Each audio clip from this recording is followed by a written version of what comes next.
If you're still ready, I will talk about the consequences. So, one easy consequence of the last lecture, what is it?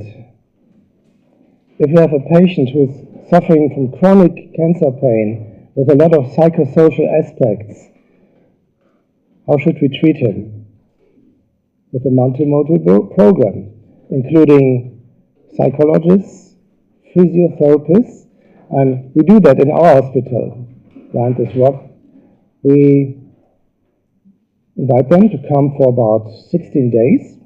Has been calculated with my director, what's the best time. And all these patients, they get some kind of school-like schedule.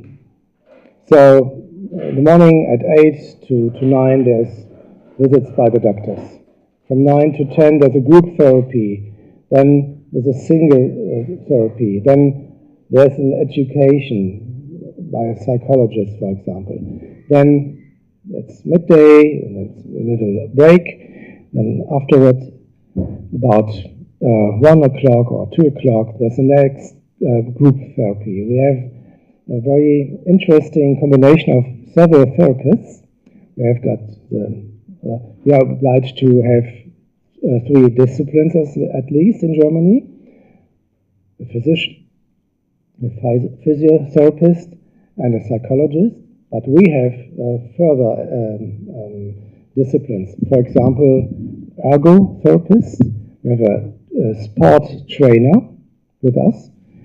She does a lot of Nordic walking, if possible, or just other training. We have a dance therapist. It's patients say, I can't dance. No, you don't have to dance. It's just medical training with music. And then we have invited a philosopher. And she does art therapy, painting, for example, and she discusses literature with the patients. And by that you get a lot of biographical information from the patients. It's really interesting. And we have a team meeting, and then we put together all the information we have. And then we know how to treat the patient, because we got all the aspects. Just the doctor, just alone, assesses pain. He will come just to inflammation, sensitization, nociceptive pain, that's all. But that's not enough for the patient. If the physiotherapist says, okay, he can't move his right leg after the operation of the tumor, and he has an imbalance in the lumbar spine, and we have to treat that. That's another information. A psychologist says, yes, the patient shows some kind of depression. That's another information. If the philosopher, as we call her, gives her information, she says yes, and she painted a picture of a house, and then she remembered her former home. She had to move when she was 5 years old, and so we get so many information, so we can do a very holistic kind of therapy during the 2 weeks. And this would help a chronic pain patient.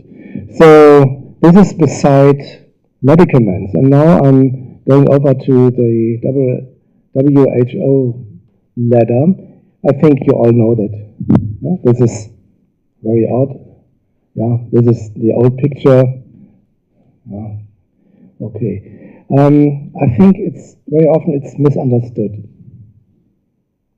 All the time, patients say, okay, we start with diclofenac, in Germany maybe dipyrone, other things, ibuprofen, whatever. Then we go to tramadol, tilidin, then we go to oxycodone, morphine, or whatever, fentanyl patch. Okay, this means it's escalating scheme, and this is a substance which is very mild, this is a bit worse, and this is the worst. This is the first misunderstanding. The second misunderstanding is this is safe and this is not safe. And the third misunderstanding is it's only that, but you can use anticonvulsants, antidepressants, symptom control medication, minimal invasive procedure at every step. Yeah? No problem to use that at step 1. And this scheme does not take into account the characteristics of pain, nociceptive, neuropathic, how we talked about this morning. So this scheme is in criticism nowadays.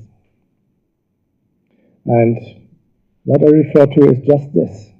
Yeah? I've showed it before. It's so easy. So we do an analysis and treat according to the analysis. And what we use are these medicaments. I think you do the same. Do you have dipyrone in your country? No? Yes? Yeah. Yes, metamizole, Novagine. And in Germany, 2 weeks ago, we had a big discussion, or just starting a big discussion. We had a very bad case near my region, actually, but it was not me.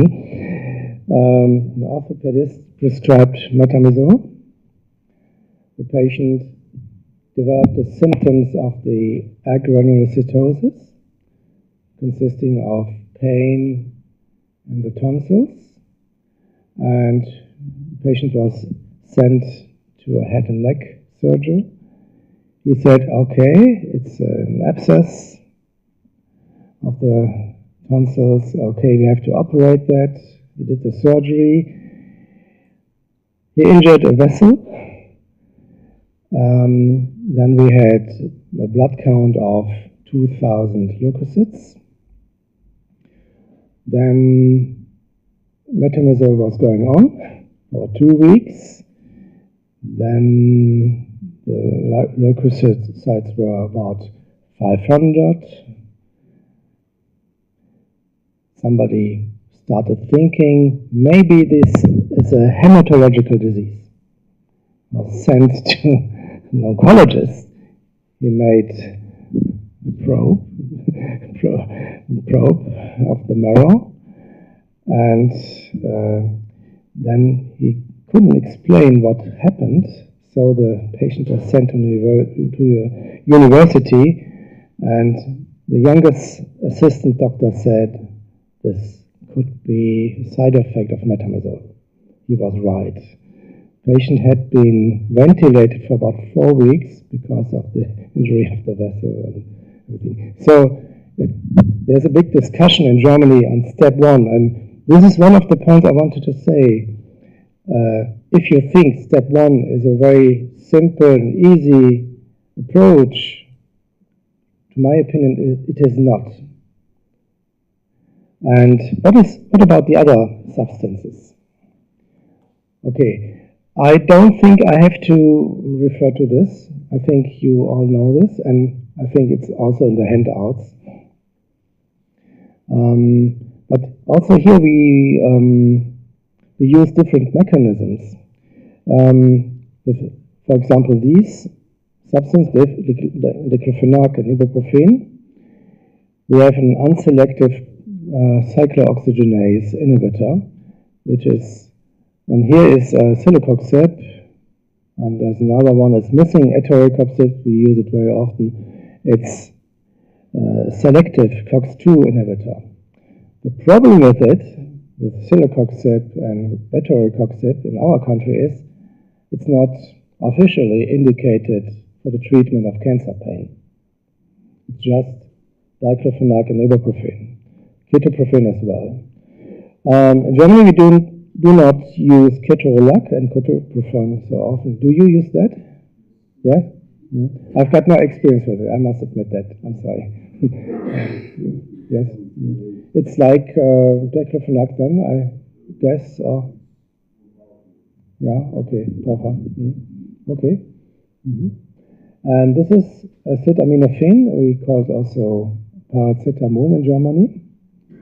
And yeah, the mechanism, how it works, is in discussion.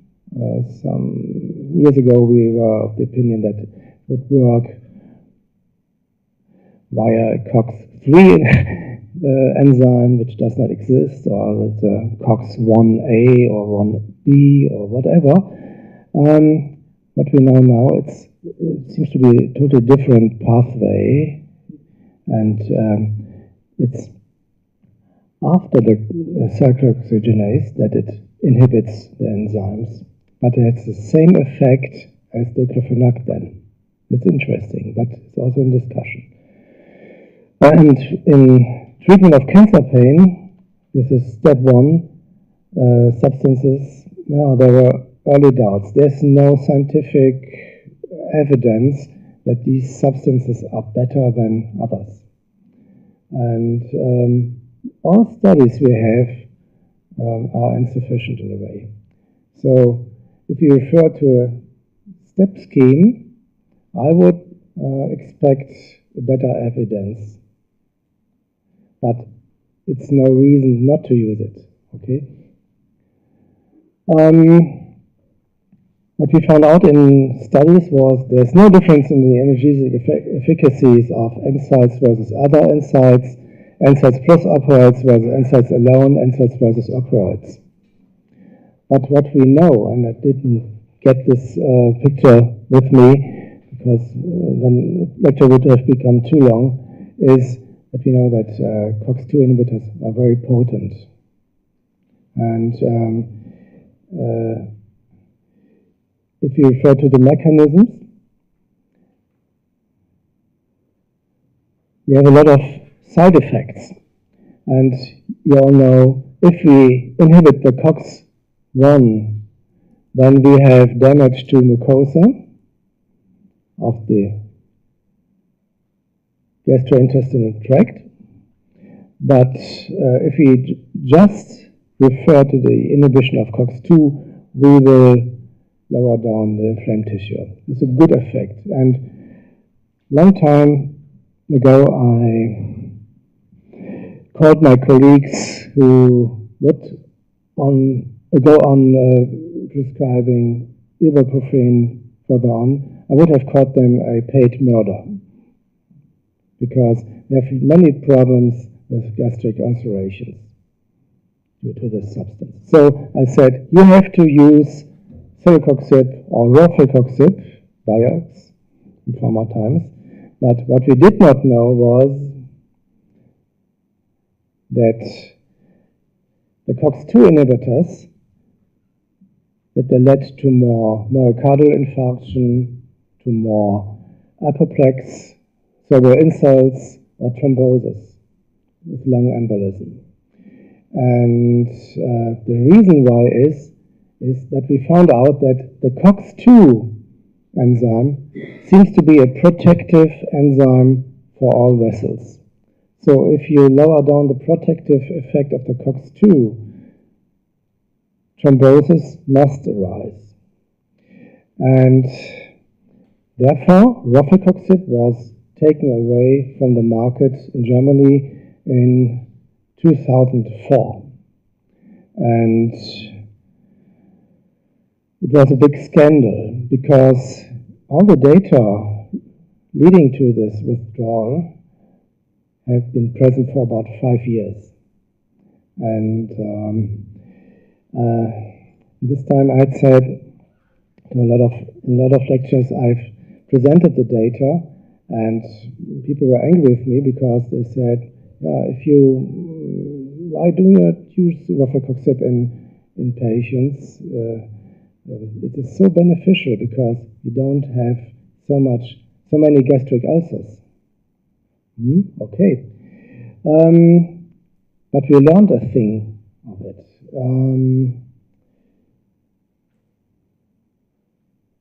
Later. Oh, okay. No, we do it another way. There's another aspect. If you combine ibuprofen and aspirin, ibuprofen will inhibit or inactivate aspirin. And in Germany, I see it every day. Patients presenting with a cardiac disease, taking aspirin, or after cerebral insult, taking aspirin, they are prescribed ibuprofen 3 times a day. And for me, it's a problem in my ambulance. I have to explain to patients things that should have been explained by internal physicians. But very often patients are upset then and say, "Oh, it's very bad. My general physician is so bad." I say, "No, he's not bad. He does not know that. But I tell you that." And so we stop with ibuprofen. We take another substance. So these are two reasons why step 1 is not so easy as it's proposed. Yeah? And we learned a thing. This Wirz scandal led to a very good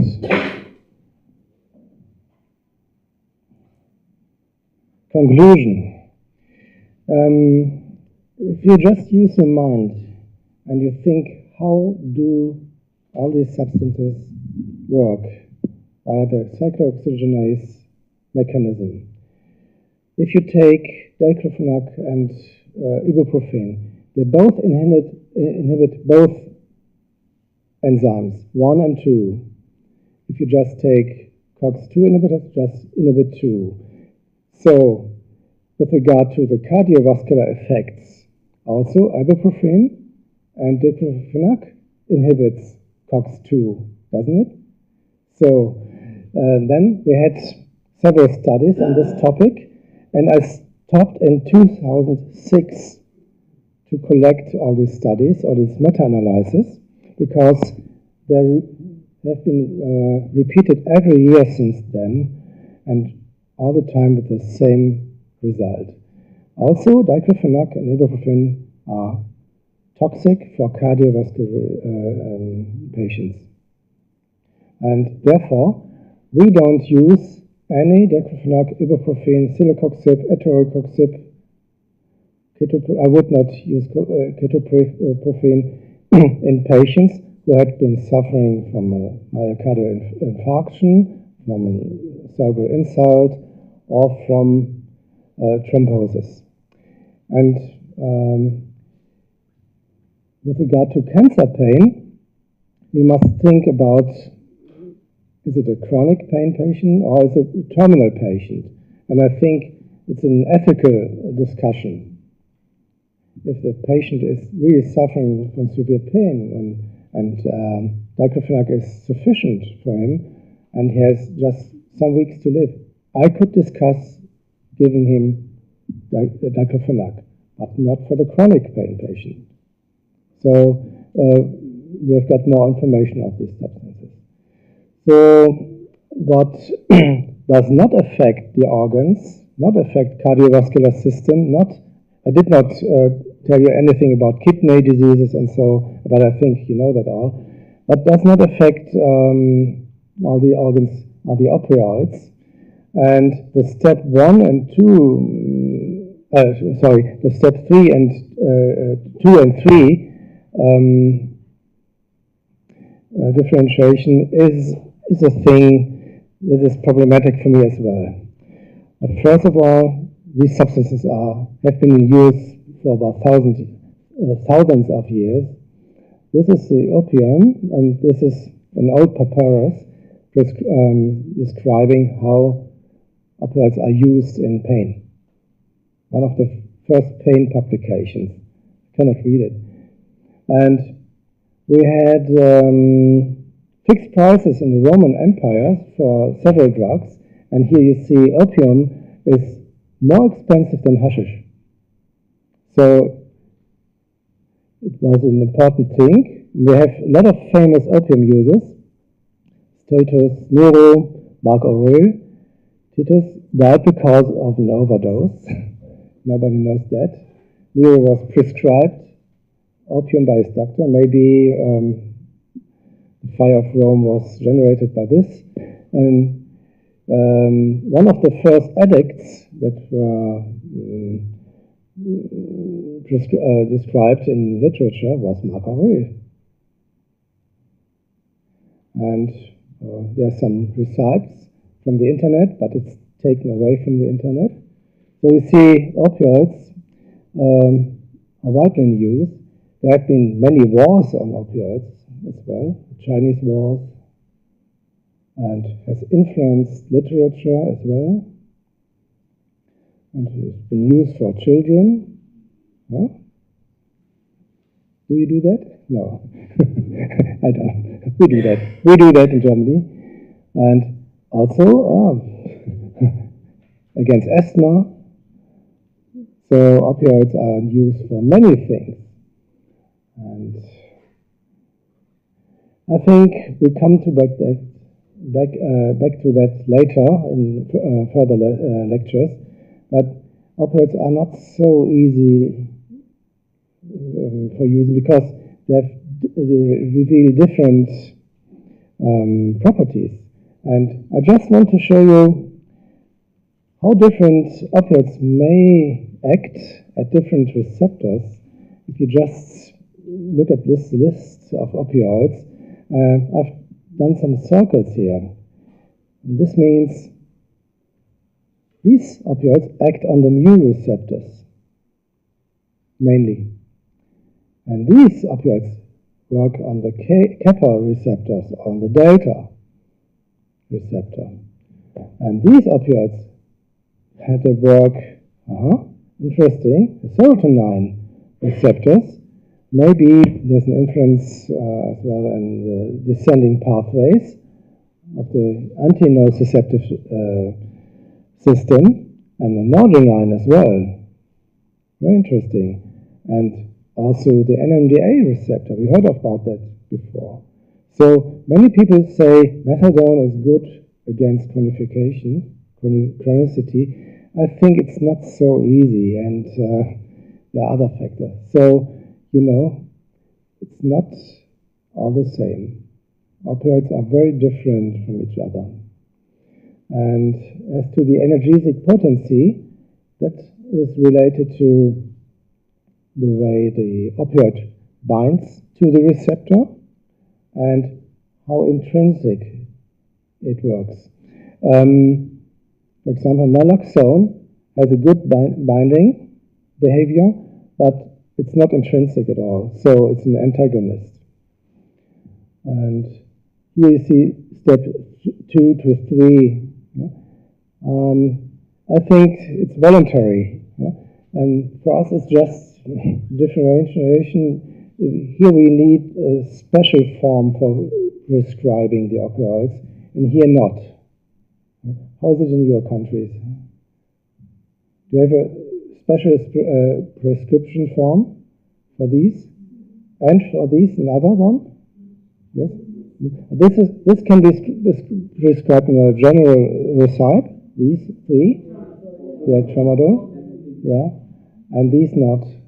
But since 3 or 4 years, Tilidin drops have to be prescribed on a special form. So it's very voluntary. Yeah. So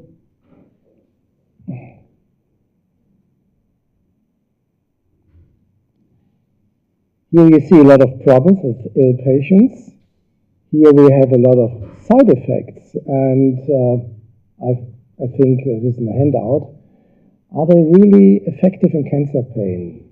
And also here, the evidence is low, but it's no reason not to use them. And we have a lot of side effects, and our problem is that opioid side effects contradict to the effects. Many patients, and that's also an interactive aspect of the patient-physician relation, many patients do not tell us their side effects. And what I have is a big list of side effects, and my secretary gives a handout to the patient. So you see, my patients, they receive a lot of forms and papers, and then they mark on a scale if they have one of these side effects. And this is really easy. The patient comes into my room, and I say, "Oh, I see you have nightmares. Okay. You have itching. if I wouldn't hand out the papers, or these forms, the patients wouldn't tell me that. How are you? I'm fine. Do you have any side effects? No, it's all okay. But if you ask for them, for these side effects systematically, then you get more information. And I think it's very important also sexual dysfunction in men. It's very important because most of the opioids that are mu receptors affect this function, and if you switch over to other opioids such as buprenorphine, this can help. But the main adverse effects are constipation, nausea, sedation. And with regard to constipation, besides some but mostly patients don't talk to you about constipation. They're very shy about talking about that. And so we have to ask that. And just to prevent undertreatment, because we have a high rate of dropouts due to adverse effects. And then we have the morphine myths. These are sentences I hear very often. I've heard that morphine has lots of side effects. I feel bad enough already. Okay, I can understand that. So we have to do a lot of education if we use our substances. If I take morphine, I won't be able to stop. I will become addicted. Yeah, this is one of the possibilities if we use the opioids in an incorrect way. If I take morphine now, it won't work later on when my pain is worse and I really need it. So we have to educate, yes, we can change the opioid, we can do a drug escalation. I would not use the word drug in German, yeah? But my doctor recommended morphine, but that was what my father took just before he died. Is the doctor not telling me something? Yeah? So you see, it's not just playing pharmacologist as a pain specialist, it's just more. And why I started with research on side effects was actually because I was wondering, why do patients not take their prescribed opioids or medicaments at all? And very often it was because of side effects or because of these beliefs. So more and more I get over to assess more precisely and to educate more. And I have to find a way how to do that in a pragmatic reason, because I don't have so much time for my patients. And you've seen this scale before. I think it's really good. And it's a good prognostic scale. And then if it's positive, I have to intensify my efforts. We've seen that before. We've talked about step 1 to 3. Mostly these substances are applied to nociceptive pain. And step 1 does not work at all in neuropathic pain. So how do we treat neuropathic pain? And this is a really good publication. I can recommend it by Finnerup, Lancet. The best evidence, here we have a good evidence for the substances in use. It's the gabapentinoids, like pregabalin, gabapentin, the serotonin, noradrenaline reuptake inhibitors, the selective serotonin, noradrenaline reuptake inhibitors as duloxetine, venlafaxine, and the old tricyclic antidepressants. I can give you that if you want to. Send it to you. It's no problem. But you can take a photograph, no problem. So, then we have the topic, administrations of substances such as capsaicin. If the TRPV receptor is activated, or lidocaine, opioids, and okay, I'm not so content with the differentiation between tramadol and strong opioids, but okay. So we have three substances: anticonvulsants, antidepressants, and opioids. So the practical thing is, how do we start? And I've shown you my scheme to differentiate between peripheral and central sensitization symptoms, as allodynia and burning, pain, attacks, and so on. And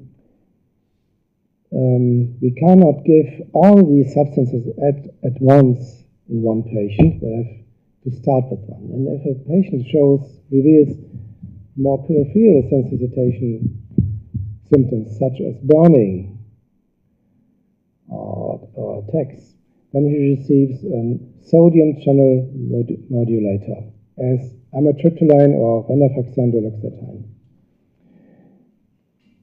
If there is more disinhibition, so-called central sensitization, you know, this lady with the cold allodynia, she will receive gabapentin or calcium channel modulator.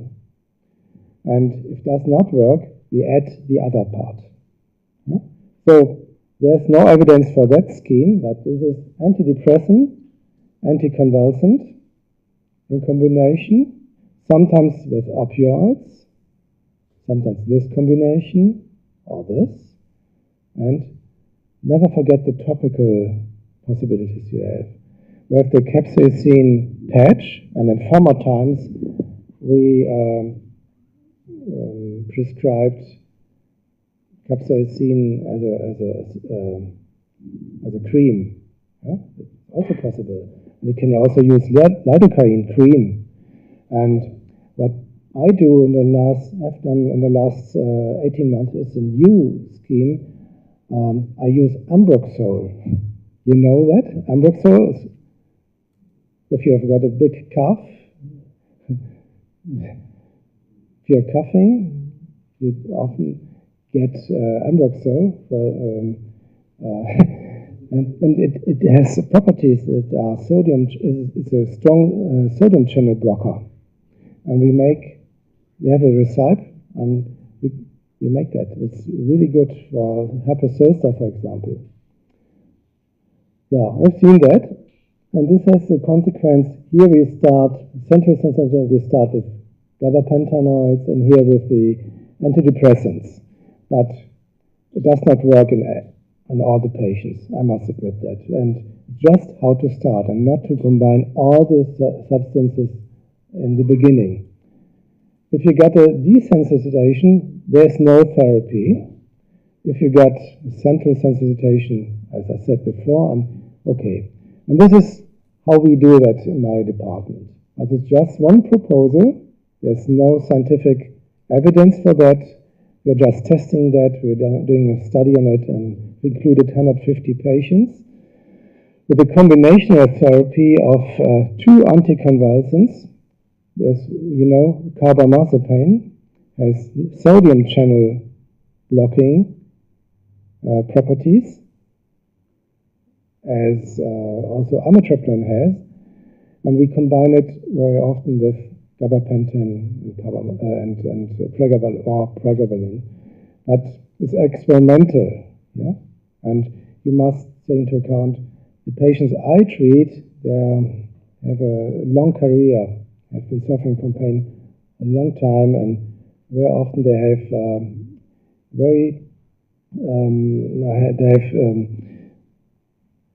neuropathic pain syndromes that are very difficult to treat.